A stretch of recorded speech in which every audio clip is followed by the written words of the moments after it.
오늘은 지난 설교를 이어서 하는 후속 설교의 내용이 되겠습니다. 오늘은 방언에 대한 오해, 사도행전의 전원계적 성격 이라는 주제로 하는 말씀을 함께 나누도록 하겠습니다. 여러분들, 방언은요 한때 구원의 표징이라고 주장되기도 했습니다. 그러니까 방언을 안 받으면 구원받지 않은 것이다, 그런 가르침도 한때 있었습니다. 지금은 그렇게 말하는 사람 별로 없지만 한때 그랬습니다. 그런가 하면 또 방언은 모든 믿는 자들이 받아야 하는 은사라고 주장하는 사람들도 많이 있었습니다. 그러니까 크리스천이라면 다 방언할 줄 알아야 된다는 거예요. 그런가 하면 한편은 또 방언은 구원과는 관계없지만 진정한 그리스도인이 되기 위해서, 그러니까 육신적인 그리스도인이 아니라 영적인 그리스도인이 되기 위해서, 그리고 미숙한 그리스도인이 아니라 능력 있는 그리스도인이 되기 위해서 받아야 하는 은사다. 그러니까 성령의 두 번째 역사, 새로운 영적 능력, 하늘의 축복, 이런 것들을 받을 때 방언의 은사가 나타난다라고 주장한 가르침도 있었습니다. 지금도 그렇게 주장하는 사람들이 있습니다. 자, 이런 가르침들, 이런 주장들이 올바른 것일까요? 성경적으로? 아니면 잘못된 것일까요?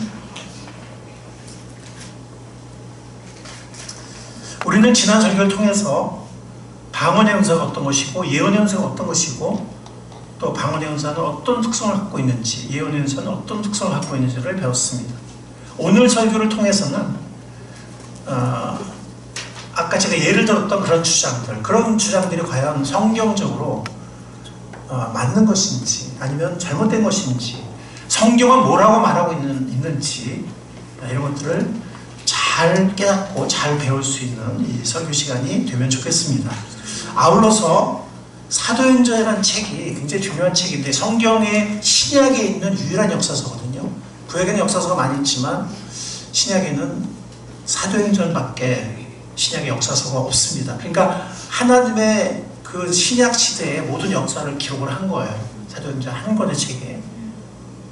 근데 이 사도행전이 그렇기 때문에 전환기적 성격을 갖고 있거든요. 그거를 잘 이해하지 못하면 우리가 사도행전을 읽을 때마다 우리가 오해를 하게 되고, 뿐만이 아니라 사도행전에서 잘못된 교리를, 아까 제가 몇 가지 주장을 예를 들었지만 사도행전으로부터 잘못된 교리나 가르침을 도출하는 그런 실수, 치명적 실수를 범하기도 합니다. 그래서 오늘 설교를 통해서 이 방언에 대해서 잘못된 가르침, 왜 잘못됐는지 그 성경적 근거도 우리가 배울 뿐만이 아니라 사도행전이 이런 책이고, 그리고 사도행전에 묘사하는 새 언약, 구약에서 신약, 예전에서 새 언약, 그리고 하나님의 교회가 이스라엘이 아니라 하나님의 교회가 또 일어나, 물론 이스라엘은 또 종말에 하나님의 회복을 받고 크게 쓰임받긴 하지만 어쨌든 이제 이방인의 교회가 시작이 되고, 그래서 유대인 중심 교회에서 사마리아로, 그리고 이방인들의 교회로 전환되어 가는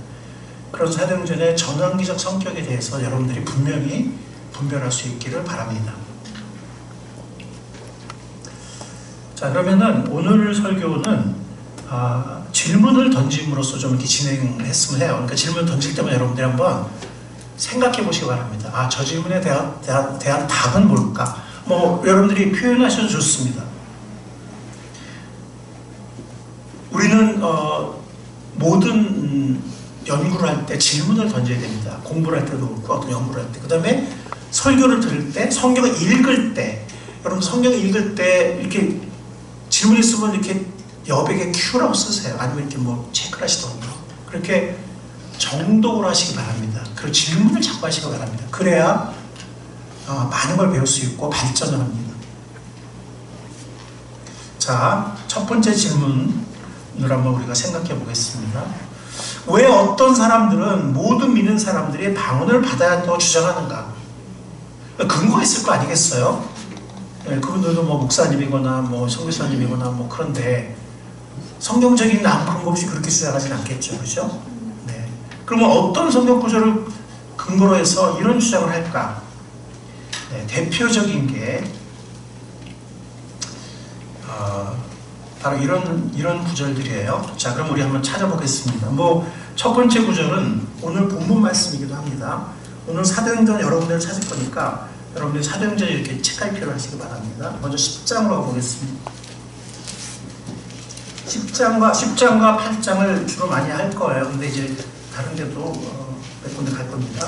자, 사도행전 10장 44절로 48절. 아까 읽었으니까 베드로가 이런 말을 하고 있을 때 그 말을 듣는 모든 사람들에게 성령이 내리셨다. 45절 한번 읽어보세요. 시작. 할례를 받은 사람, 믿게 된 사람으로서 베드로와 함께 온 사람들은 이방 사람들에게도 성령을 선물로 주어주신 사실에 놀랐다. 그들은 이방 사람들이 방언으로 말하는 것과 하나님을 높이 찬양한 것을 들었기 때문이다. 그때 베드로가 말하였다. 이 사람들도 우리와 마찬가지로 성령을 받았으니 이들에게 물로 침례를 주는 일을 누가 막을 수 있겠습니까? 누가 막을 수 있느냐? 무슨 거리낌이 있느냐? 이거는 광야에서 성령의 인도를 받아서 빌립이 에디오피아 내시에게 복음을 전했을 때 에디오피아 내시가 복음을 깨닫고 예수님을 영접하고 물이 있으니까 우리가 물이 있는데 침례를 받으면 무슨 거리낌이 있겠는가? 했던 거랑 똑같은 거예요. 근데 빌립도 에디오피아 내시도 이방인이었죠. 그러니까 구원받은 최초 이방인은 고넬료가 아니라 에디오피아 내시인데 내시는 그냥 가버렸어요. 그래서 베드로나 요한이 가서 이렇게 확증할 기회가 없는데 지금 이 고넬료라든지 아니면 좀 이따 사마리아 사람들은 그곳에 살고 있는 사람들이었기 때문에 나중에 베드로가 가게 되고 자세한 건 좀 이따 설명을 드리겠습니다. 어쨌든 지금 보니까 고넬료와 함께한 가족과 친지들이 다 기다리고 있었거든요, 베드로를. 근데 그 베드로의 말씀 전하는 것을 듣고 그들이 그 복음을 깨닫고 이제 예수님 마음에 영적 기도는 안 했지만 벌써 믿은 거예요. 벌써 받아들인 거예요. 그랬을 때 어떻게 됐죠? 성령님이 임했어요. 그러니까 구원과 동시에 성령이 임했습니다. 근데 성령님이 임한 것을 어떻게 알았죠? 저를 보시면 안 되고요. 제가 미남인 건 알지만 그 성경을 보셔야 답이 있어요. 자, 어떻게 알았어요? 성령이 임한 걸 어떻게 알았어요? 네, 그거 설명하잖아요. 방언을 말하는 것과 하나님을 높이 찬양한 것을 들었기 때문이에요. 성령이 임한 걸 알게 된 거예요. 그렇죠? 그러니까 구원과 동시에 성령이 임했거든요. 그러면서 방언을 했거든요. 그러니까 이걸 잘못 해석하면 구원받으면 방언해야 돼. 네, 이렇게 가르칠 수 있는 겁니다.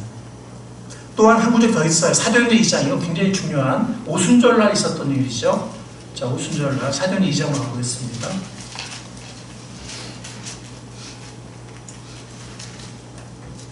36절 38절이죠. 자, 성경 3초 만에 찾기 운동. 네, 여러분들이 이렇게 표시를 많이 해줘야 됩니다. 자, 사도행전 2장 38절 읽겠습니다. 시작. 베드로가 대답하였다. 회개하십시오. 그리고 여러분 각 사람은 예수 그리스도의 이름으로 침례를 받고 죄의 용서를 받으십시오. 그러면 성령을 선물로 받을 것입니다. 여기 말했잖아요. 예수 그리스도의 이름으로 침례를 받는다. 이건 구원을 말하는 거예요. 침례는 동시거든요. 그러니까 예수님은 나의 구주로 받아들이고 침례를 받는 겁니다. 그래서 우리 예수 그리스도의 이름으로 침례를 받는다. 이 구원을 말하는 겁니다. 그럼 죄 용서 받죠? 네, 그럼 성령 선물을 받는다는 거예요. 예, 그러니까 이런 말씀들에 의해서 구원받은 사람은 성령을 받아야 되는데 그 표징은 방언이야. 고넬료에게 일어났듯이. 그리고 이 오순절날, 근데 이 오순절 사건이 굉장히 흥미로운 거예요. 잘 보세요. 성령이 누구에게 임했냐면 이미 구원받은 예수님의 제자들, 120명의 제자들에게 임했어요. 그죠? 근데 그걸 왜 그러냐면은 지금 막 시작하는 거니까. 구약의 성도들은 성령 역사했지만 내주하시진 않았거든요. 근데 지금 성령 내주의 역사가 시작이 된 거예요. 그러니까 이건 어쩔 수 없어요. 새로운 일이 일어났으니까. 그러니까 이미 믿는 사람들에게 성령이 임했어요. 그래서 내주 그 안에 들어가셨습니다. 그리고 3,000명이나 구원받았잖아요. 그 설교를 듣기도 하고 또 그룹 상담 많이 해서 흩어져서 그룹에 12사 흩어져서 또 그룹 상담을 하고 했는데 그래서 그날 결과적으로 3,000명이 예수님을 믿고 받아들이고 예수님의 이름으로 침례를 받았습니다. 자, 그런데 그 3,000명이 방언을 했습니까? 잘 보세요. 했어요, 안 했어요?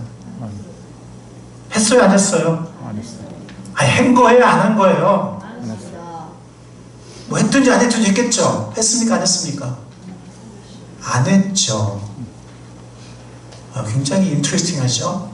흥미롭습니다. 그러니까 이미 구원받았던 사람들, 다락방에 기도했던 사람 110명 받았고, 그건 뭐 인류 최초로 일어난 전환기적 사건이니까 어쩔 수 없죠.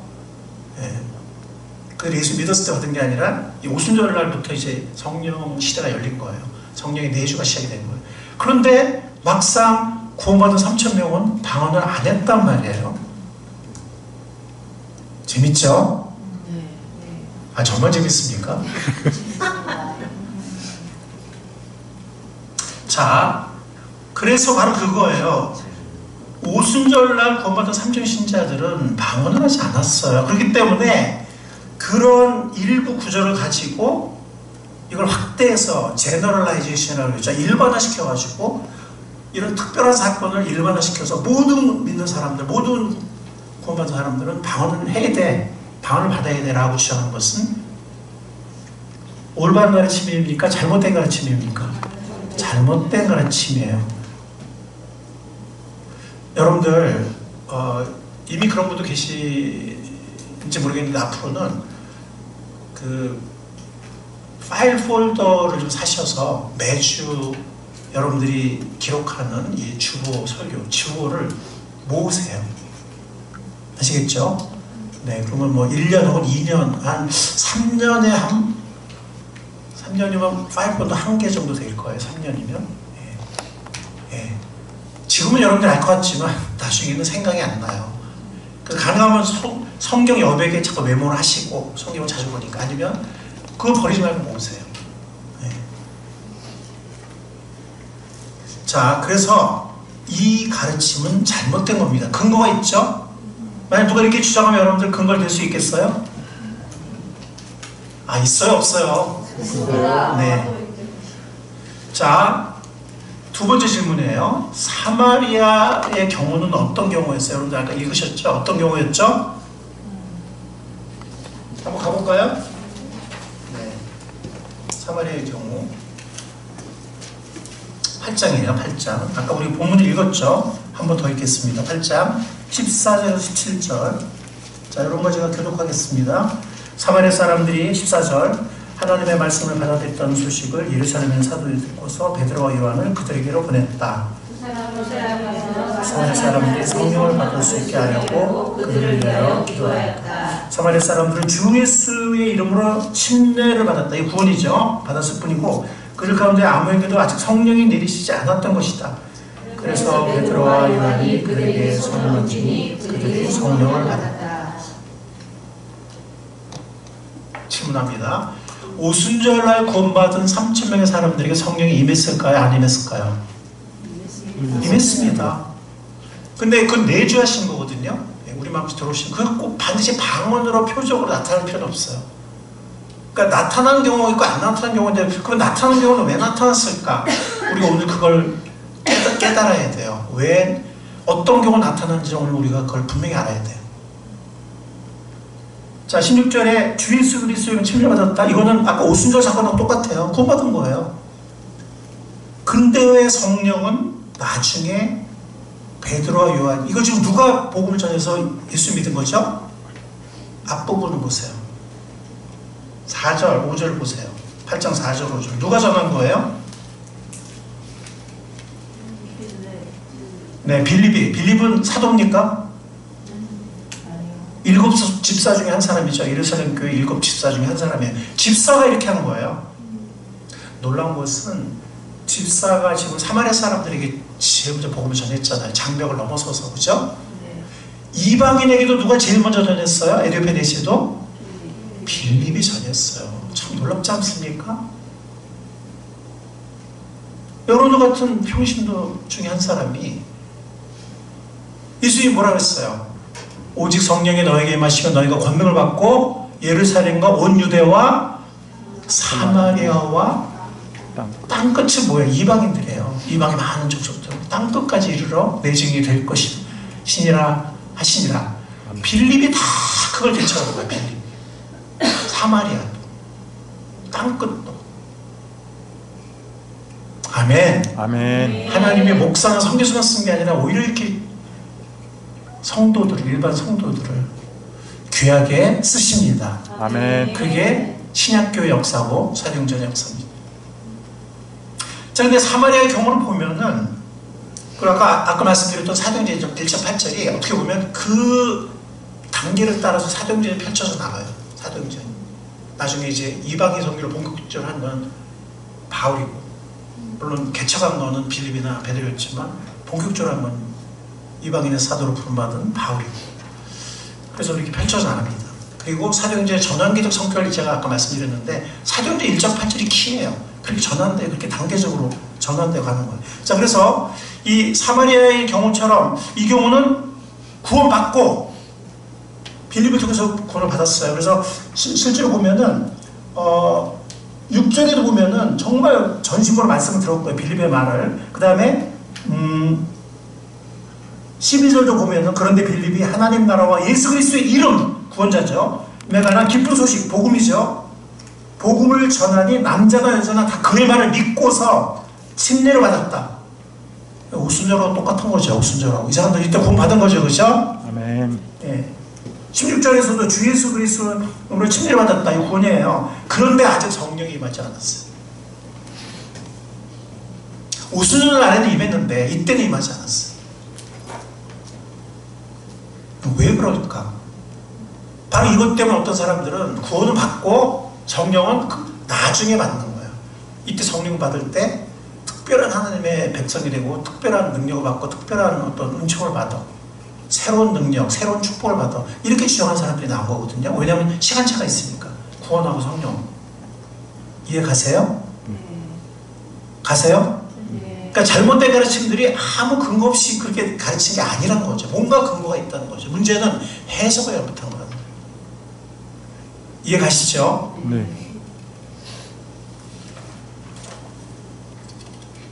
자, 근데 여기에 대한 우리가 이 해석, 이 질문에 대한 답을 얻기 전에 우리가 한번 이거 한번 생각해 보죠. 이거는 뭐냐면은 작은 질문이에요. 새끼 질문. 지금 이 큰 질문이 아직 끝나지 않았는데 여기다 답을 얻기 위해서 새끼 질문을 지금 하는 거예요. 첫 번째 뭐냐면, 자, 지금 12사도와 또 함께 했던 그 작은 무리들, 120명의 성도들이 온 유대와 사마리아와 땅끝까지 가라는 사명을 받았어요, 안 받았어요? 받았어요. 아니, 응답을 하세요. 받았어요, 안 받았어요? 받았습니다. 사도행전 1장 8절, 승천 직전은 뭐냐면 유언 같은 말씀이에요. 가장 중요한 말씀이에요. 우리가 죽기 전에 가장 중요한 말을 하듯이 예수님이 이 땅을 떠날 때 마지막 하신 말씀이 사도행전 1장 8절에 지상사명이에요. 근데 지상사명은 마태복음 28장에는 또 다르게 표현되어 있어요. 뭐라고 그랬죠? 그러므로 너희는 가서 모든 족속으로, 이거는 현대인의 성경에 보면 모든 민족이라고 그랬거든요. 모든 민족에게, 모든 족속, 근데 민족이란 말도 좋지만 족속도 괜찮은 게 이게 꼭 혈연의 민족만이 아니라 또 문화적 그룹들, 컬처 그룹들을 의미할 수 있는 말이에요. 그래서 족속도 괜찮아, 아니면 그룹이란 말도 괜찮아. 모든 사람에 관한 거지. 땅끝까지 가서 복음을 전하고 침례를 주고 말씀을 가르쳐서 그리스도의 제자가 되게 하라. 지상사명이잖아요. 그죠? 그러니까 마태복음과 사도행전 1장 8절에 두 번, 아니 뭐 누가 요한 다 나오는데 어쨌든 그런 지상사명이 모든 족속에 가라는 거고, 온 세상을 다니라는 거고, 모든 민족에 전하라는 거고, 사도행전은 구체적으로 나오잖아요. 사마리아와 땅끝까지. 그런데 사도들이 그렇게 했어요, 안 했어요? 12사도가? 했어요, 안 했어요? 안 했습니다. 한 거예요, 안 한 거예요? 자발적으로 안 했죠. 하나님이 막 억지로 막 불러가지고, 그것도 막 안 갔다 그러는 걸 몇 번 설득해가지고 막 이래서 가게 만들었지, 그들이 순종해서 그러지 않았잖아요. 그리고 예루살렘에 맨날 모여있었잖아. 흩어지지 않고, 그죠? 하나님은 흩으시잖아요, 그죠? 빌립도 그때 흩어져서, 그때 흩어지는 사람들 중에 빌립이 사마리아를 가고 광야에서 엘리베 네시를 만나는 거예요. 자발적으로 간 게 아니에요. 하나님 흩으셔서 그렇게 된 거예요. 고넬료도 그냥 안 가겠다는 걸 막 하나님 환상을 2번이나 보여주면서까지 막 해가지고 막 사람을 베드로까지 막 요즘 말하면 라이더 온 거야. 라이더 내 차 타 이래가지고 데려간 거. 순종해서 간 게 아니야. 자, 희한하지 않아요? 그 예수님 한두 번도 아니고 계속 모든 족속에 가라, 이 사마리아도 가라, 땅까지 가라, 그렇게 하고 지상 사명을 주셨는데 왜 자발적으로 순종하지 않고 있었을까요? 12사도가, 12제자가?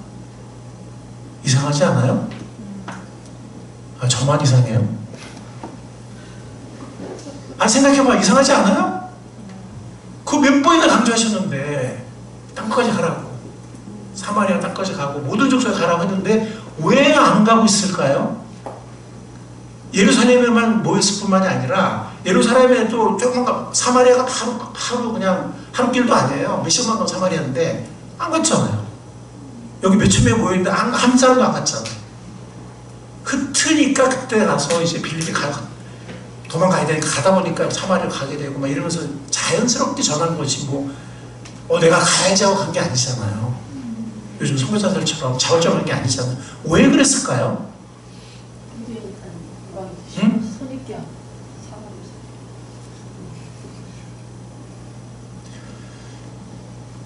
이게 새끼 질문인데요. 그래서 12사도는 세계석에 쓰임받지 못했어요. 물론 나중에는 쓰임 받는데 그 나중에 이제 코 껴가지고 나중에 이제 그런 거고, 사실 세계 선교에 주도적으로 쓰임 받은 사람은 누구죠? 12사도가 아닌 이방인의 사도 바울 팀이었어요. 그래서 12사도가 아니었기 때문에 사도 바울은 끝까지 죽을 때까지 당신은 사도가 아니지 않아? 이런 공격, 이런 회의에 시달리기도 했어요. 사도 바울. 예수님의 12사도가 아니었기 때문에. 근데 막상 주인공 12사도는 여기 본격적으로 쓰임받지 못하거든.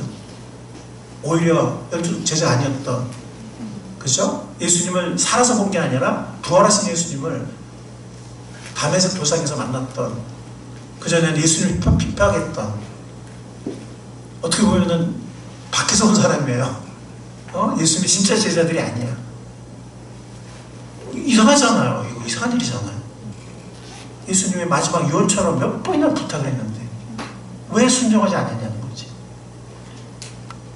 아까 누가 말했지만 사람의 편견은 너무너무 무서워요. 어떤 사람은 평생 거기서 벗어나지 못해요. 살짝만 말할게요. 우리나라 어떤 지역 보면은 완전히 어떤 선입관 편견에 사여진 지역들이 있어요. 어떤 사람은 그러잖아요. 내 뿌리도 이렇게 살다 죽게 그냥. 그러잖아요. 나 안 변할 거야 그냥. 사람이 자기가 자라난 환경, 사람이 원래 가졌던 의견, 입장, 그 편견, 선입견을 바꾼다는 거는요 정말 쉬운 일이 아니에요. 어떤 사람에게는 그 변화가 죽을 듯한 고통이에요. 쉽지 않아요.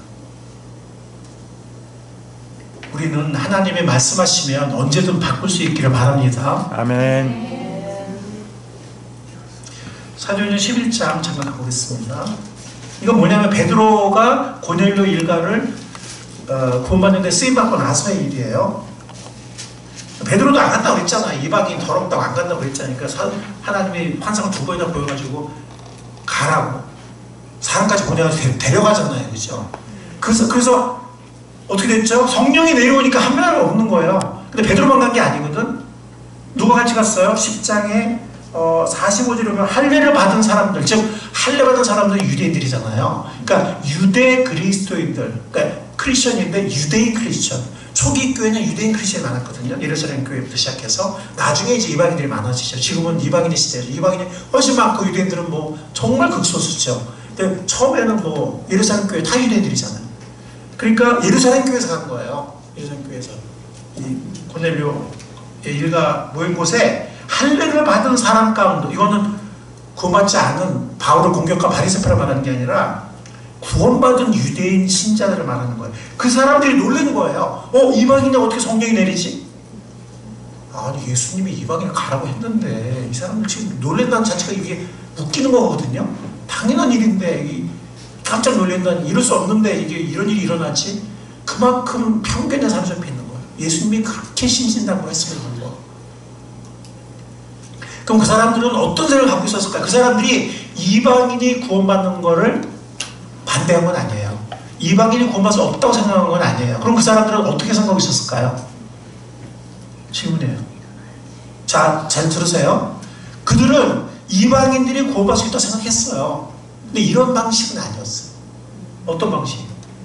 이방인의 신분 그대로 구원받는 거. 힌트 드리는 거예요. 그러니까 그 사람들은 이방인을 어떻게 구원받는다 생각을 했죠? 할례를 받고 유대인이 돼야 구원받을 수 있다고 생각을 했어요. 이방인이 구원받을 수 있는데 할례를 받아야 돼. 그래서 유대인이 돼야 돼. 그래야 구원받으라고 생각했던 거예요. 근데 지금 고넬료하고 지금 이 친구들, 가족들 지금 할례 받았어요? 아니요. 이방인 신분 그대로잖아요. 이방인 신분 그대로인데 성령이 내려오셨잖아요. 그죠? 방언이 나타났잖아요. 반박할 수 있어요? 없어요? 없어요. 아니, 표징이 딱 나타나면 반박할 수 있어요? 없어요? 없습니다. 그리고 유대인들은 표적 좋아하잖아요. 고린도도 그랬지만 헬라인들은 지혜 좋아하고 유대인들은 표적을 좋아한다. 그랬어요? 안 그랬어요? 없어요. 그래서 우리가 구약에 보면 표적관일이 굉장히 많잖아요. 표적 계속 구하고 이 표적 또 엘리야를 통해서 표적이 나타나고 뭐 많잖아요. 그죠? 이제 그 사람들 이제 할 말이 있어요? 없어요? 없습니다. 인정할 수밖에 없잖아요. 아, 이방인들도 구원받는구나. 유대인이 돼야만 할례를 받아야만 구원받는 게 아니라 그냥 받네 이방인들이. 방언으로 나타나니까 그거는 표정사잖아요. 밖으로 드러나 버리잖아. 그죠? 반박할 수 있어요? 없어요? 반박할 수 없습니다. 그러니까 침례를 준 거야 이방인들은. 우리가 무슨 거리낌이 있냐? 어떻게 침례를 안 줄 수 있냐? 누가 막을 수 있냐? 침례를 인정한 거예요. 근데 같이 간 사람들이 인정했는데 11장으로 이어지죠. 11장인데 같이 가지 않은 그 사람들을 보십시오.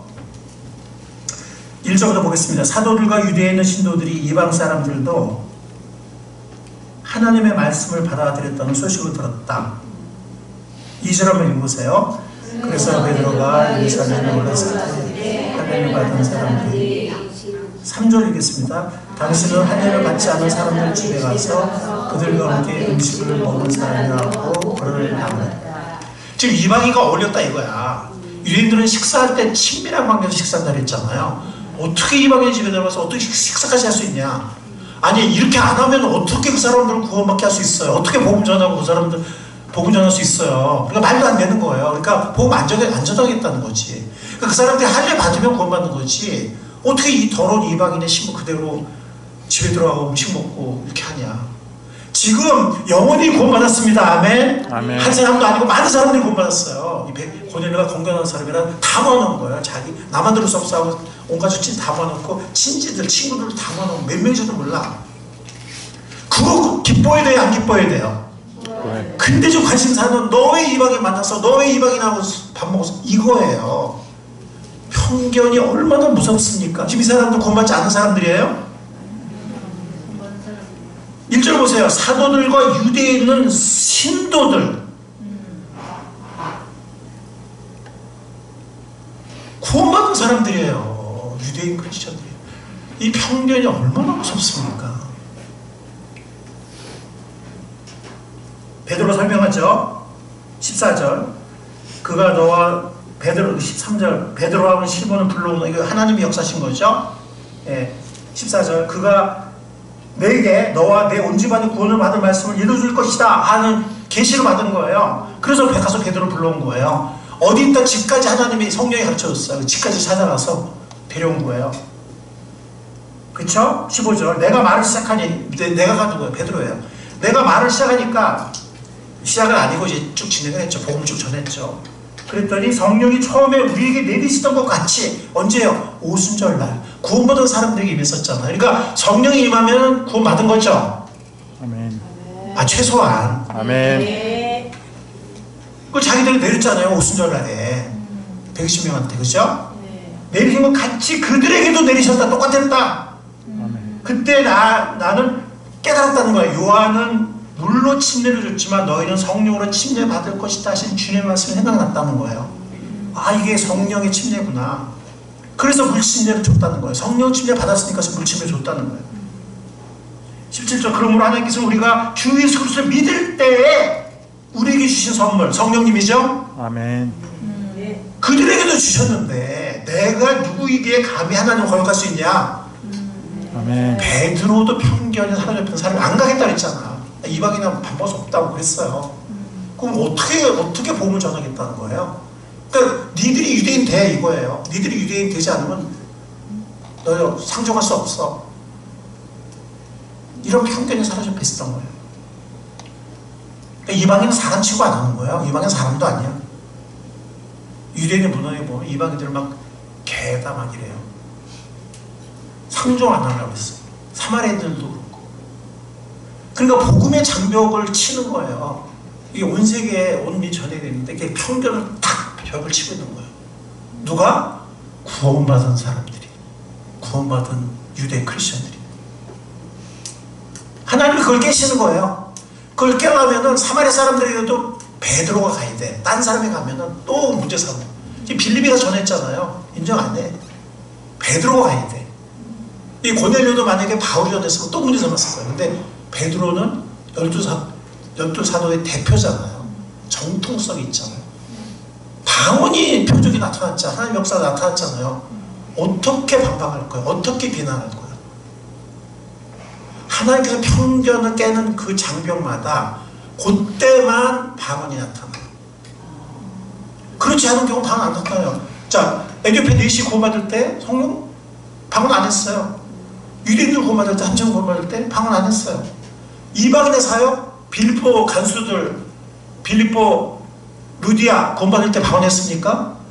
사도 바울은 방언한 게 좀 이따 19장에 에베소밖에 없어요. 좀 이따 제가 설명드리겠지만 사도 바울은 사람들이 구원받는 것이 구원받은 사람이 방언했다. 사도 바울은 없어요. 이방인에게는 그게 필요가 없거든. 유대인들이 편견을 하나 줬으니까 그 장벽을 깰 때만 베드로가 가야 되고 아무도 도전하지 못하게 방언이 나타나야 되고. 이해하시겠어요? 지금 이 보세요. 얼마나 편견이 심합니까? 구원 역사 나타났는데 그거 지금 기뻐하는 게 아니라 따지잖아. 지금 뭐가 옳으니까 따지잖아. 그리고 베드로도 안 가려고 그랬고 하나님이 그들의 그 눈의 비늘을 벗기는 거예요. 예? 편견을 깨는 거예요. 하나님의 역사입니다. 아멘. 사도가 한 게 아니에요. 하나님이 주권적으로 강권적으로 이렇게 하신 거예요.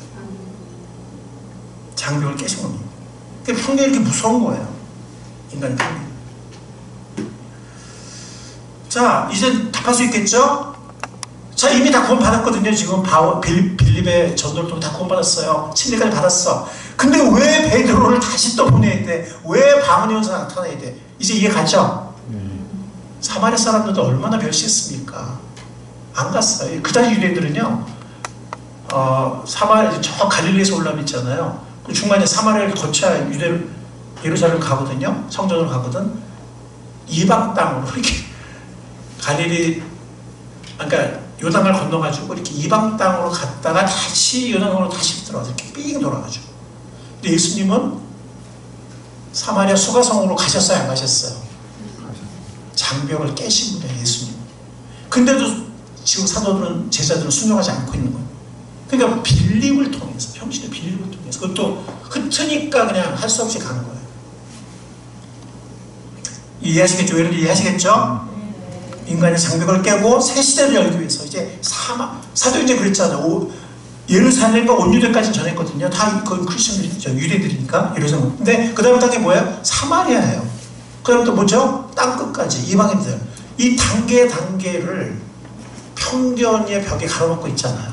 그죠? 그걸 깰 때마다, 그러니까 사마리아에서 다시 보내야 돼. 왜? 빌립이 전했으니까 베드로가 다시 가야 돼. 다시 가서 방언이 나타나야 돼. 유대인들의 표적을 인정하니까. 성령 내리신 분명 표적이잖아요. 그죠? 그러니까 거꾸로는 아니에요. 성령이 내리면 무조건 방언이, 그건 아니야. 근데 방언을 하면 성령이 임한 거야. 그거 맞죠? 이해가세요? 성령을 받았다고 꼭 방언하는 건 아니에요. 우리 뭐 안 그런 예가 너무 많거든. 근데 방언의 표현이 나타나면 적어도 성령이 임한 건 맞죠? 그죠? 아멘. 사람들의 편견의 장벽, 투터점을 깨기 위해서 베드로가 다시 갔어야 되는 거예요. 그리고 베드로가 기도해서 성령이 임해서 방언의 표적이 또 나타나야 돼. 그래야 아무도 문제 삼을 수 없어요. 그러면 사마리아에게도 복음이 전해지고 그들도 그리스도의 몸인 교회로 들어오는 새 시대가 열리는 거예요. 그 다음에 뭐죠? 이제 이 땅끝까지가 남은 거예요. 이방인. 물론 빌립을 통해서 애들이 내시고 공부하는데 그 사람은 휙 가버렸어. 베드로가 어떻게 그 사람 만날 수도 없잖아. 근데 고넬료는 가이사랴에 있었거든요. 로마 백부장이었거든. 그러니까 가서 그것도 유대에서 온 유대인 크리스천들을 데리고 가잖아요. 그들도 직접 볼 수 있게. 왜냐하면 증인이 남아있으면 안 돼. 그래서 두 사람은 유대율법에 보면 두세 사람 이상 증인이 있어야 돼. 데려가서 그들 함께 받자. 그들 놀랬잖아요. 그리고 인정했잖아. 어떻게 우리 하나님 거기 가냐. 어떻게 우리가 안 줬으냐고. 침례를 같이 줬거든. 아마 그 사람들이 줬을 거예요. 왜냐하면 사도 베드로를 시킨 거지. 그러니까 그 사람들이 줬겠지. 유대에서 온 크리스천. 자기들의 손으로 침례를 줬겠지. 인정하는 거예요. 무슨 말인지 아시겠죠? 그죠? 방언은 표적이고 유대인들이 좋아하는 표적이고 증거라는 거죠. 왜냐하면 사마리아인들에게도 차별, 편견이 있었기 때문에. 자, 소결론. 사마리아의 대표 사도인 베드로가 가서 사마리아 사이에서 방언의 표적이 나타났다는 거. 표적. 그래서 반박하거나 부정할 수 없게끔. 그래서 새 시대가 열리고 사마리아에 또 구원받는 시대가 열린 거예요. 이제 누구나 인정하는. 인정과 승인의 의미. 이때 방언의 의미는 인정과 승인의 의미. 이해가시죠? 왜냐하면 사마리아인의 구원받는 시대가 열리고 그 다음에는 이제 고넬료를 통해서 8장에서 사마리아인, 10장에서 이방인, 고넬료 구원받는 신기원이 시작되는 거예요. 그래서 전환기적 성격이라고 제가 아까 말씀드린 사도행전에 그때마다 베드로가 있었고 방언이 나타났다는 거죠. 아무도 비난하거나 반박하거나 부정할 수 없게끔. 이걸 가지고 교리하면 돼요, 안 돼요? 이건 반복되지 않는 거예요. 왜냐하면 새로운 시대가 열린 거니까 반복되지 않아요. 만약에 우리가 예루살렘의 그 오순절날을 생각하면 구원받은 사람이 나중에 성령 받아야지. 또 사마리아 생각하면 구원받고 나중에 다시 받아야지. 이상한 교리가 나오고, 아니면 이제 좀 이따 말씀드릴, 그러니까 오순절날 110명, 그 다음에 사마리아, 그 다음에 고넬료, 그 다음에 마지막으로는 사도행 19장에 보면은 사도 바울이 유일하게 방언의 표적이 나타나는, 물론 고린도 교회 방언의 표적이 있었지만 내가 말씀드린 건 뭐냐면 복음을 전하고 구원받았을 때 방언이 나타나는 역사는 에베소 사도행전 19장 한 번뿐이에요. 사도 바울, 그때 사도 바울이었어요. 좀 이따 설명하겠지만 그 네 번의 경우에는 없는데 그때마다 그건 뭐냐면 새로운 신기원이 열리는, 새로운 전환이, 복음의 확장이 이루어지는, 그때마다 됐다는 거죠. 편견의 장벽을 깨는데. 자, 이것도 이제 이해가시죠? 네. 이해가시죠? 네. 이방인들 무시했잖아요. 상조 안 하려고 그랬잖아요. 네. 그 베드로를 보내셨어. 강권적으로. 그리고 여기서는 자, 사마리아는 베드로가 기도하니까 방언을 받았어요. 그러니까 성령을 받았어요. 고넬료는 어때요? 사도 베드로가 기도해서 받았습니까? 그냥 내려오셨죠. 누구의 역사예요? 하나님의 주권적인 역사예요. 그 사마리아 그거 가지고 뭐 사도권, 교양권 주장하고 뭐 그런 사람들도 있거든요. 어떤 리더가 기도해야 받는다. 리더의 어떤 권위고 사도권이고 뭐 나중에 교황권이 되고 말이 안 되는 게 고넬료의 경우에는 가려고 간 것도 아니고 끌려갔고 그냥 갔으니까 전했는데 다 기다리니까 전했는데 그냥 하나님이 주권적으로 성령을 내리시잖아요. 그렇죠? 아멘. 팽기자가 누구예요? 사도가 아니고 하나님이에요. 그러니까 뭐 교황권이니 사도권이니 이런 말을 할 수가 없어요. 이제 이해가시죠?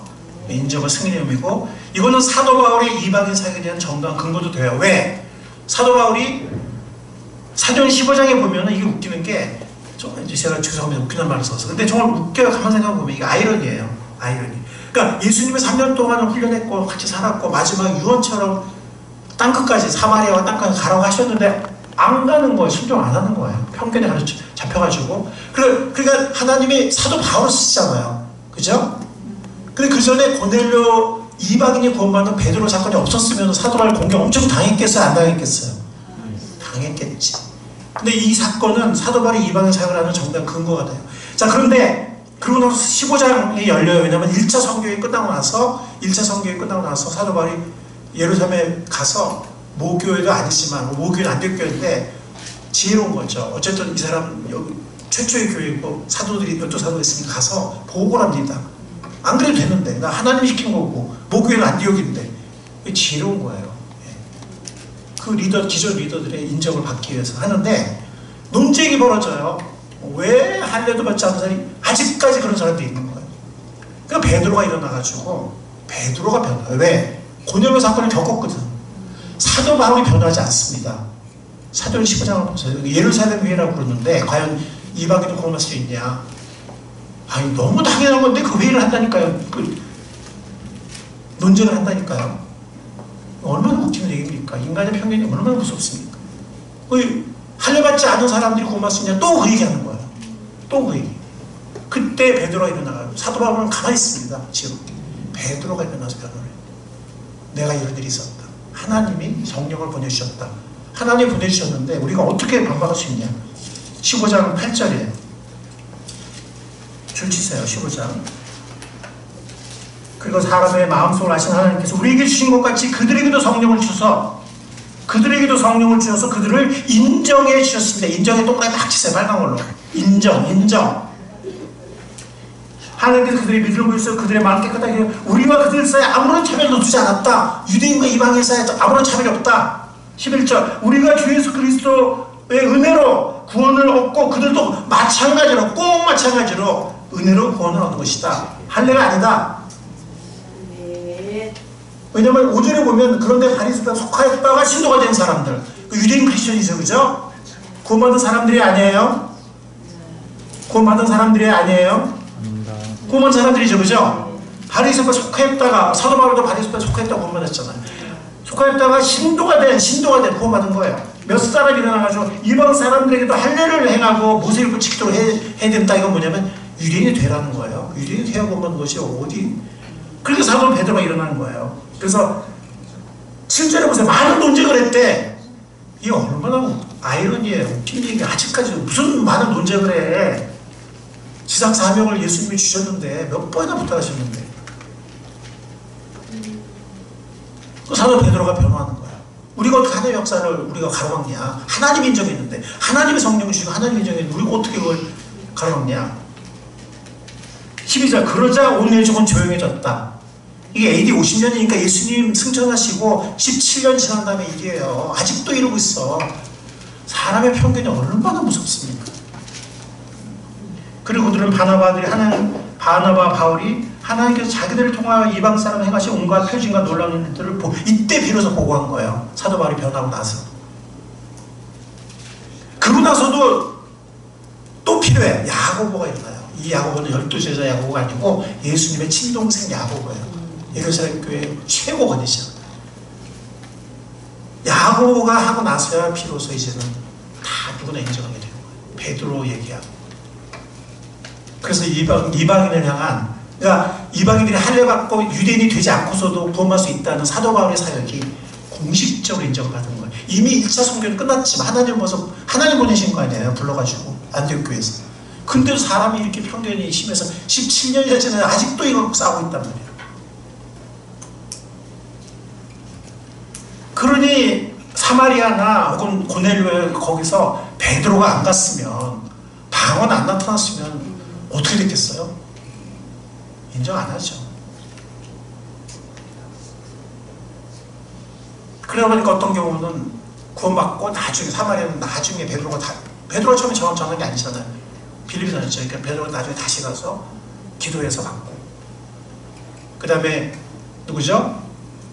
고넬료는 그냥 하나님이 그냥 내려주셨고 성령을 내려주셨고, 다양해요. 분명한 건 그때마다 이 편견을 깨기 위해서 중요한 전환점마다 베드로를 보내셨고 방언의 표적이 나타났다는 거죠. 이해 가시죠? 29장이 할 시간이 있나? 이러면 길어지는데 29장은요 어떻게 빨리 되지? 아까 우리 여러분 다 읽었죠? 자 보세요. 이 사람들, 이 에베소에 이 사람들을 통해서 부흥이 일어나기 시작해요. 12명이 구원받았는데 그 가족 친직도 얼마나 많겠어. 그죠?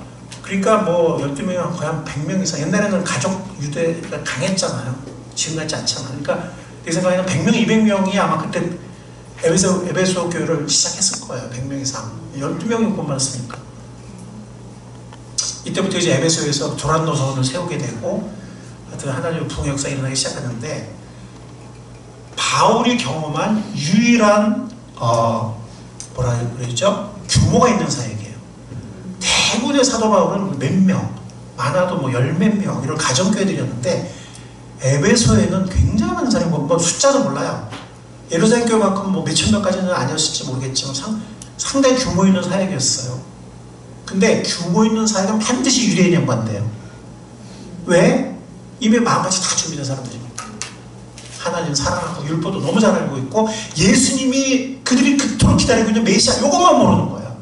오순절날도 그랬어요. 얼마나 열심히 사람들 전국 각지에서, 세계 각지에서 어떤 사람들은 넉 달, 5달 여행해서 온 거예요. 옛날 여행이 쉬운 줄 알아요? 사도 바울도 강도의 위험을 여러 번 만났다 그랬죠. 강의 위험. 그런 고생해서 전 세계에서 오순절 모인 거예요. 원래는 3번 모여야 돼. 원래는 6월절, 초막절, 오순절. 근데 아니 아프리카 저기 어디에서 어떻게 3번 와니까 한 번만 와도 된다 이렇게 됐거든요. 그래서 온 사람들이에요. 엄청나게 주님 하나님 사랑하고 열심히 있는 사람들인데, 그토록 기다린 메시아가 얼마 전에 자기 동족들이 못 봐가지고 이렇게 나사렛 예수, 나사렛 예수라는 거 그것만 모르고 있는 거예요. 그러니까 그걸 증명한 거예요, 사도 바울이. 저기 베드로가 구약을 인용하면서. 그날 3천명이 보면. 근데 에베소에서도 이미 이 사람들은 유대인들이에요. 근데 침례 요한의 침례밖에 몰라. 그건 뭐예요? 회개의 침례죠, 그죠? 근데 요한이 뭐라고 그랬죠? 나는 지금 회개의 침례를 물러주시만 내 뒤에 메시아가 올 텐데 그 메시아는 성령으로 침례를 줄 거다, 이렇게 얘기했거든요. 근데 이 사람들은 지금 성령이 있는 것도 몰랐다 이렇게 얘기를 하는데 그건 아니고, 왜냐면 성령의 침례를 준다고 침례 요한이 가르쳤기 때문에. 침례 요한 제자들이잖아요, 19장에. 유대인들은 성령이 침례라는 건 알고 있지만 경험을 못한 거예요. 그때 사도 바울이 그리스도의 이름을 가르치면서 그리스도의 이름으로 침례를 받게 하죠. 그건 뭐냐면 예수님을 구원자로 그 복음을 듣고 받아들였다는 얘기예요. 그리스도의 이름으로 침례를 주고 그들을 위해서 기도해요. 사마리아의 베드로처럼. 그랬을 때 성령이 내리거든요. 그 표적이 방언이에요. 자, 이제 사도 바울이 누구랑 비슷해요? 사마리아의 베드로와 비슷하죠. 그죠? 예. 베드로의 사도권. 사도 바울의 사도권. 그리고 사도 바울의 이방인 사역의 정통성. 예. 그게 인정되는 거예요. 그 다음에 이 사람도 일종의 전환기적 그룹이에요. 그쵸? 침례 요한까지가 구약시대거든요. 침례 요한까지. 그러니까 예수님의 침례를 통해서 세원하기 시작이 시작되잖아요, 그죠? 그러니까 이 사람들은 그 전환기적 그룹이에요. 침례 요한의 침례까지 알고 있는. 근데 이제 예수님을 믿고 성령 침례를 받죠. 맞습니까? 그러니까 요 사도행전의 전환기적 요를 경험하는 사람들이에요. 그런 상징적인 사건이고요. 사도 바울을 통해서 유대인들이 성령 선물을 받음으로써 유대인들 사이에서도 이제 사도 바울을 부정할 수 없는, 베드로 같은 권위를 인정할 수밖에 없는 그 두 가지 의미가 있어요. 그러니까 이 그룹이 이렇게 시대가 바뀌는 걸 상징하는 사건이고요. 침례, 요한의 침례에서 예수님의 성령 침례로, 물 침례에서 성령 침례로 이렇게 넘어가는 전환기적 사건이기도 하면서 사도 바울의 정통성과 권위를 베드로처럼 인정받는 사건이기도 합니다. 그러니까 이런 중요한 전환기적에만 나타났다는 거죠, 방언이. 4번. 오순절 예루살렘과 사마리아와 고넬료와 에베소의 유대인, 바울과 유대인 사건. 같이 읽겠습니다. 시작. 오직 성령이 너희에게 임하시면 너희가 권능을 받고 예루살렘과 고넬료와 사마리아와 땅끝까지 이르러 내 주인이 되리라 하시니라. 사마리아와 땅끝까지, 예루살렘 온전까지 문제가 없었어요. 사마리아 땅끝까지는 하나님이 행하셨습니다. 아멘. 하나님이 인정하셨습니다. 그 하나님이 방언의 표적을 나타내셨습니다. 그 그 전환기적 사건이에요. 새로운 신기원이 사마리아 열리고 이방에 열리는, 이걸 가지고 뭐 구원받은 사람이 나중에 뭐 방언을 다시 받아야 된다, 뭐 방언은 다 받아야 된다, 뭐 아니면 뭐 방언이 뭐 새로운 은혜다, 아니면 구원받은 사람은 다 받아야 된다, 이상한 여러 가지 논리들이 나와요. 잘못된 해석입니다. 단편적인 해석입니다. 오늘 가르침 이해할 수 있겠죠, 이제는요. 그래서 사도행전은 구약에서 신약으로, 침례와 대침례에서 예수님의 메시아의 성령 침례로, 옛 언약에서 새 언약으로, 그리고 복음이 유대인 중심의 교회에서, 유대인 교회라는, 이스라엘이 아닌 교회라는 새로운 그룹이 생겼고요. 그 안에서도 유대인들이 다였는데 거기서 사마리아인, 그 다음에 이방인들의 주도권으로 넘어가는 그런 전환기적 책, 전환기적 역사가 사도행전이라는 겁니다.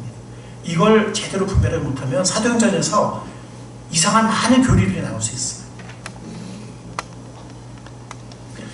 여러분들, 제가 이걸 말씀드리고 설교를 마치겠습니다. 디모데후서 2장 15절의 정서원을 갖기 바랍니다. 뭡니까? 여러분, 어떤 말씀이에요? 내가 진리의 말씀을 올바르게 분별하며, 개역 개정이에요. 새 번역은 좀 의역을 해서 좀 그런데, 개역 개정이 역선도 나요. 너는 진리의 말씀을 옳게 분별하며 부끄러울 것이 없는 일꾼으로 하나님께 인정받는 사람이 되기를 힘쓰라. 부끄러울 것이 없는 일꾼으로 인정된 자로 자신을 하나님 앞에 드리기를 힘쓰라. 네. 이런 소원을 우리가 가질 수 있기를 바랍니다. 아멘. 하나님 말씀을 옳게 분별할 수 있는, 수많은 유튜버가 떠다니고 뭐 수많은 책이 떠다니지만 하나님 말씀을 옳게 분별할 수 있는, 그리고 부끄러울 것이 없는 일꾼으로 인정된 자로 하나님 앞에 헌신할 수 있는 그런 소원을 우리 모두가 가질 수 있기를 바랍니다. 아멘. 말씀을 분별할 수 있는 사람, 말씀을 연구하는 사람, 여러분들 성경 읽을 때 그냥 휙 읽고서 읽었다 이렇게 이렇게 하지 마시고 정독하세요. 정독. 가능하면 대조 성경 사셔서 세번역과 개혁개정 대조도 하시고, 정독하셔서 줄도 치고, 질문 있으면 옆에 이렇게 표시도 하고, 아니면 연결구조를 있으면 연결구조도 옆에 써놓고. 아멘? 그렇게 배려할 사람들처럼 해야 말씀을 정말 깊이 깨닫고 말씀을 더 많이 알게 되지. 그냥 설교전에 대충 듣고 그냥 메모지 버려버리고, 그 다음에 뭐 일주일 지나면 다 까먹고, 성경 읽을 때도 그냥 읽었다 그냥 이렇게. 요즘 아이들 책 보면 그냥 휘 읽고서 읽었어 이런 애들 있죠. 그거 아무 소용없거든요. 정독해야 되거든요. 여러분들 마찬가지. 그냥 읽었어, 오늘 석장 읽었어, 이게 아니라 정독하세요. 정독. 아멘? 아멘. 표시하고, 질문도 표시하고. 그런 소원을 가지면 하나님께서 그렇게 여러분들을 그런 은혜와 축복을 인도하실 줄 믿습니다. 아멘. 그리고 이제 다음 주 설교에서 다시 고린도 14장도 마무리 짓게 될 텐데, 고린도전서 14장 설교를 후반부 마무리 짓게 될 텐데, 거기도 그런 얘기 나오지만 방언보다는 예언의 은사를 사모하는 우리가 될 수 있기를 바랍니다. 아멘. 방언은 뭐 개인적으로 원하시면 뭐 기도하시고, 주실지 안 주실지 모르겠지만 뭐 하나님이 어떤 사람이 줄 수도 있겠죠. 그렇지만 예언의 은사를 사모하십시오. 이건 고린도전서에 나오는 사도 바울의 권면이에요. 예언의 은사를 사모하라고. 그럼 예언의 은사가 뭐냐? 말씀 연구하고 가르치는 은사. 이거 좋아하는 거예요. 말씀 연구하는 거 좋아하고, 누구한테 이렇게 가르치는 거 좋아하고. 목사만 할 수 있을까요? 빌립이 했잖아요. 그죠? 아멘. 그죠? 아멘. 아볼로는 사도 바울보다 훨씬 설교 잘했어요. 사도 바울은 좀 저처럼 약간 어눌했다고 그래요. 편지는, 사도 바울의 편지는 정말 힘이 있고 장중하잖아요. 근데 사도 바울 이렇게 막상 만나면은 저랑 비슷하게 맞네. 이렇게 좀 머리가 없고, 그 다음에 눈병이 있어가지고 맨날 이렇게 질질 이렇게 막 눈곱 흘리고 막, 그러니까 추하잖아요. 사람이 추해 보이잖아요. 머리도 없는데 이렇게 맨날 눈병, 사도가 자기 눈병을 못 고쳐, 눈병을 못 고쳐가지고 맨날 이렇게 질질 그러고 있고, 말도 어눌해.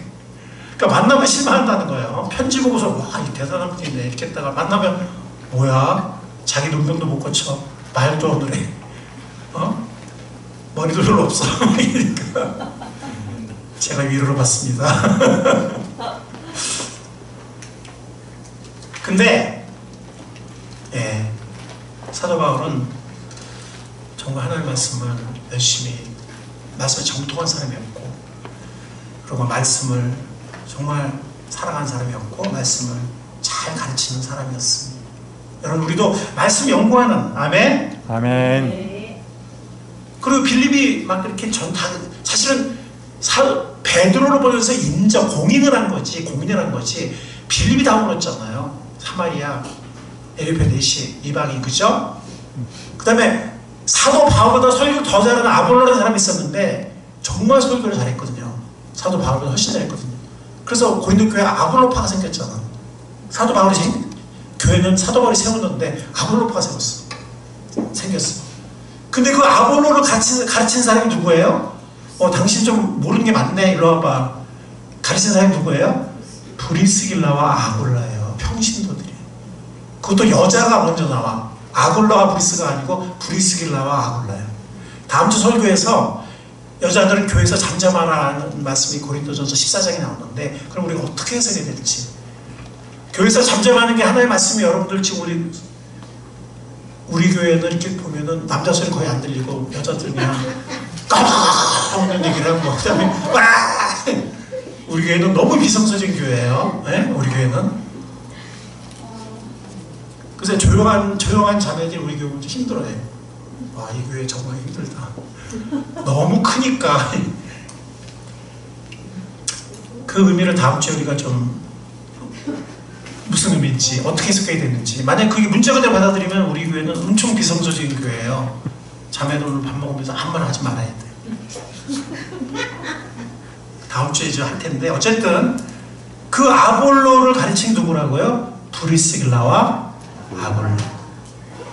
여러분들 브리스길라와 아볼라, 그다음 빌립 같은 그런 일꾼들이 우리 교회 성도들이 좀 다 됐으면 좋겠습니다. 아멘. 말씀 연구하고 가르치는 은사, 그 다음에 누구를 잘 교제하고 상담할 수 있는 은사. 이거 연습하면 돼요. 갑자기 안 돼요. 저도 연습 많이 했어요. 연습하면 됩니다. 말씀 연구하고, 그 다음에 교제하고 상담하는 거 자꾸 해보고, 그 다음에 간증도 은혜롭게 하고. 저는 앞으로 우리 예배 때 간증에 꼭 한 사람 이상 있으면 좋겠어요. 두 사람도 좋아. 간증 2개 하면 제가 설교 한 사람당 간증한 만큼 설교 줄일게요, 제가. 믿을 수 없어요. 믿어봐요. 믿어보는 게 사랑입니다. 아멘. 네. 특성도 꼭 하나만 해야 돼. 아주 애들도 하고 가족도 하고 뭐 누가 막아요? 아무도 안 막아요. 다음 주에 그 얘기 나와요. 예배의 질서와 초대교회 예배 모습이 나옵니다. 아무나 자유롭게 찬양하고 아무나 자유롭게 간증하고 그랬어요. 그렇게 합시다. 네. 아멘. 우리가 뭐 전통적인 교회 아니잖아요. 네? 목사만 주의적이고 목사만 여기 올라올 수 있습니까? 그거 아니잖아요. 목사만 마이크 줄 수 있어요? 아니잖아요. 초대교회처럼 합시다. 아멘. 아니, 성령이 나한테 감동하시면 나와서 간증하세요. 미리 신청 안 해도 돼요. 미리 신청하면 더 좋고요. 원고 미리 제출하면 최선이긴 하지만 하나님이 나에게 감동 주셨다. 그러면 나와서 하세요. 아멘. 아멘. 아무도, 그것이 정말 하나님 주신 감동이라면 아무도 막지 않아요. 하나님 영광 받으시는 거예요. 내 자랑하는 거 아니에요. 하나님 영광 받으시는 거예요. 나를 의식하지 마세요. 하나님 생각하세요. 주님 초점 맞추세요. 우리 예배 시간에 간증도 있고 찬양도 있고 여러 개씩 있고 이런 은혜로운 모두가 참여한 예배 될 수 있기를 간절히 바랍니다. 아멘. 그리고 디모데후서 2장 15절의 소원을 이 시간부터 우리 모두가 품고 말씀을 열심히 읽고 열심히 연구하고 배우고 가르칠 수 있는, 상담할 수 있는 하나님의 귀한 종들, 하나님의 귀한 일꾼들이 꿈사랑의 성도들이 될 수 있기를 살아계신 진리의 주님, 은혜의 주님, 예수님의 이름으로 간절히 축원합니다. 아멘. 하나님 감사합니다. 오늘 말씀을 통해서 저희들에게 하나님의 경륜의 깊은 진리를 깨달을 수 있도록 알게 해주신 것을 감사합니다. 아멘. 하나님의 말씀은 정말 놀랍습니다. 하나님의 말씀을 그 깊이와 그 넓이를 우리 모두를 초대하십니다. 우리 모두가 그 하나님의 말씀의 깊이와 넓이에 동참할 수 있습니다. 아무도 예외가 없습니다. 아무도 제외되지 않습니다. 그 소원을 가질 수 있도록 우리가 정말 SNS와 핸드폰과 정말 바쁘다고 하면서 TV와 이런 화면들에 얼마나 많은 시간을 보냅니까? 주님, 정말 하나님의 말씀을 읽고 연구하고 사모하는 또 이 말씀을 사람들에게 가르칠 수 있는, 전할 수 있는 이 특권, 시간을 낼 수 있는, 시간을 낼 결단을 하는 우리가 될 수 있도록 인도하여 주옵소서. 아멘. 감사하신 진리와 은혜의 주님 예수님의 이름으로 기도했습니다. 아멘.